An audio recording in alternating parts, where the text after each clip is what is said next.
कठीण समय येता. कृष्णकाठी वसलेले राजापूर हे गाव. साखर कारखान्यामुळे या परिसरात मोठ्या प्रमाणात ऊस पिकवला जातो. ऊसाची वाहतूक बैलगाडीतून केली जाते. कारखान्यापर्यंत कच्चे पक्के रस्ते आहेत. एकामागून एक ऊसाच्या गाड्या कारखान्याकडे जातात. एके दिवशी बैल थकल्यामुळे एक बैलगाडी इतर बैलगाडीच्या बरीच मागे राहिली होती. मुंडासे गुंडाळलेला गाडीवान गाडी हाकत होता. गाडीवर त्याची 7-8 वर्षाची मुलगी व बाजूलाच त्याची बायको बसलेली होती. ती बैलगाडी बंधाऱ्यालगतच्या उतराला लागली. रस्त्याच्या बाजूला खोदलेल्या मोठ्या खड्ड्याजवळ येताच आवाज झाला. बैलगाडीचे एक चाक निखळून बाजूला पडले. ऊसाने भरलेली गाडी एका बाजूला कल्ल्यामुळे गाडीवानाची बायको त्या खड्ड्यात पडली. वरून ऊसाचे बांधे तिच्या अंगावर पडू लागले. गाडीवर बसलेली मुलगी एकीकडे फेकली गेली. गाडीवान बैलाच्या कासरा धरून धडपडत कसा बसा जमिनीवर आला. पण गाडी उलटली आणि बैलांच्या गळ्याला एकाएकी फास बसला. तो खड्डा तर ऊसाने पूर्णतः झाकला गेला. नेमके याच वेळी 2 स्थानिक तरुण बाईकवरून कारखान्याकडे जाण्यास निघाले होते. त्यांनी हा सारा प्रकार पाहिला आणि मोटरसायकल रस्त्याच्या कडेला लावून ते गाडीकडे धावले. पहिल्यांदा बैलांचा कळफा सोडून ते गाडीवानाकडे वळले. गाडीवान जखमी मुलीला उचलून घेऊन सकू सकू म्हणत गाडीभोवती व्याकुळ होऊन फिरत राहिला. पण त्याच्या बायकोचा ठाव ठिकाणा लागत नव्हता. मोटरसायकलीवरून आलेल्या एका तरुण मुलाने प्रसंग सावधान साधून बाईकला किक मारली आणि शाळाकरी मुलांचे पाढे ऐकू येत होते त्या दिशेने बाईक पळवली. शाळेच्या पायरीशी बाईक लावून थेट वर्गाच्या गुरुजींच्या समोर हात जोडून उभा राहिला व म्हणाला, सर, रस्त्यावर ऊसाची गाडी पलटी झाली आणि खड्ड्यात पडली आहे आणि एक बाई खाली दबलून गेली आहे. त्या बाईचा जीव वाचवायला हवा. मुलांनी तिच्या अंगावरील ऊसाचे बांधे उचलले तर ती बाई वाचेल. लवकर चला प्लीज. शिक्षकांनी लगेच सूचना केली. मुलांनो, आपल्या शाळेच्या बाहेर अपघात झाला आहे. तिकडे लवकर चला. शाळेच्या बाहेर पडा. तुफान आल्याप्रमाणे वर्गातले सारे विद्यार्थी भराभरा वर्गाबाहेर आले.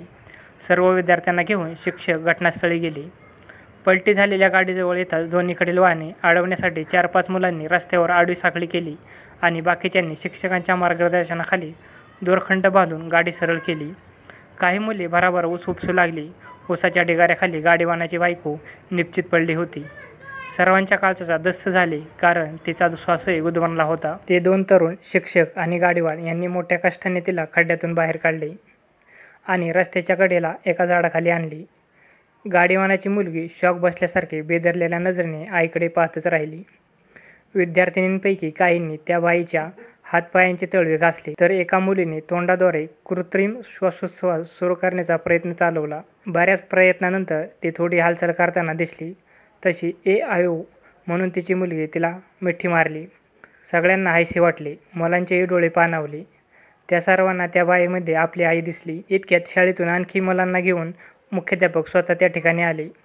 त्यांच्या मार्गदर्शनाखाली एका विद्यार्थ्याने कापसाच्या बोळ्याने आयोडीन लावून त्या बाईच्या जखमा स्वच्छ केल्या.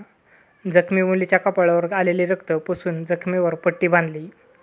गाडीवानाची बायको वेदनांनी विवळत होती. कदाचित त्या बाईच्या हाताचे हाड फ्रॅक्चर झाले असावे. इतक्यात एक सुमो गाडी रस्त्याने आली. विद्यार्थ्यांनी ती थांबवली. तिच्यातले प्रवासी खाली उतरले आणि प्रसंगाचे गांभीर्य जाणून त्यांनी आपली गाडी ॲम्ब्युलन्सप्रमाणे वापरायला दिली. त्या तरुणाच्या मोटरसायकलवर एक विद्यार्थी मागे बसला आणि त्या सुमो गाडीच्या लाल रंगाचा रोमाल झेंड्यासारखा हलवत पुढे निघाला. समोर येणारी वाहने बाजूला होत होती. जखमी मायलेकांनी गाडीवान, एक तरुण, शिक्षक आणि 4 विद्यार्थी घेऊन ती गाडी ग्रामीण रुग्णालयाकडे निघाली. इकडे अपघात झाल्याची बातमी कळताच पुढे गेलेल्या बैलगाड्यावरचे काही गाडीवान मागे आले. त्यांनी ती पलटी झालेली गाडी बैलांसह हळूहळू मार्गी लावली. काही गाडीवान रुग्णालयात पोहोचले. त्या 2 तरुणांनी कारखान्याच्या अधिकाऱ्यांना फोन करून कळवले. तेही रुग्णालयात पोहोचले. कर्ज उसनवारीच्या अगोदर खचलेल्या गाडीवानाला काळजी वाटत होती. कारखान्याचे अधिकारी त्याच्या जखमी कुटुंबाला धीर देऊन म्हणाले, घाबरू नका. तुमच्या मदतीला किती लोक आले आहेत पहा. गाडीवान गोंधळत होता. त्याच्या पाठीवर हात ठेवत शिक्षक म्हणाले, तुमची बायको जिवंत आहे. हीच लाख मोलाची गोष्ट. काळजी करू नका. त्या लवकर बऱ्या होतील. कारखान्याचे अधिकारी म्हणाले, दवाखान्याच्या खर्चाचं आम्ही पाहू.